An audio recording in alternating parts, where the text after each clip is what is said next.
ভাবুন, বিচার করুন, চেতনা আনুন, কিন্তু চিন্তা করবেন না যা চলে গেছে তা গেছে, সেই নিয়ে আফসোস কিসের? যা হয়ে গেছে তাতে ব্যতীত হওয়ার কি লাভ? যদি কিন্তু অনুচিত হয়ে যায়, চিন্তা করে নিজের কার্যশক্তিকে নষ্ট করবেন না। নিজের মনকে সৃজনশীলমূলক কাজে লাগান, গঠনমূলক কাজের সঙ্গে যুক্ত থাকুন। সফলতা আপনার মুঠোয় আসবে। দুশ্চিন্তার চক্র থেকে বাইরে আসুন। ভবিষ্যতের আফসোস হওয়ার চিন্তা করলে অসফলই হবেন। এই জন্য চিন্তা করা ছেড়ে দিন। চিন্তা তারই হয় যার নিজের উপর বিশ্বাস নেই।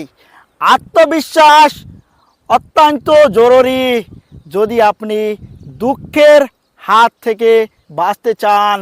তবে সব অবস্থাতেই আত্মবিশ্বাস থাকার অভ্যাস করে নিন।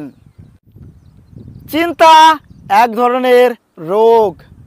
চিন্তিত ব্যক্তি সর্বদা ব্যাকুল থাকেন, তার আত্মবিশ্বাস টলমলে হয়। সে যে কাজই করুক না কেন অর্ধ যত্নের দ্বারা করে, কাজ শুরু করে কিন্তু ব্যর্থ। চিন্তার জন্য সে নিজের স্থগিত রাখে। কোনো কোনো সময় সফলতা পাওয়ার আগেই মুহূর্তের আশা ছেড়ে দেয়, আত্মবিশ্বাস হারিয়ে ফেলে। এর মূল কারণ তার অকারণে চিন্তা।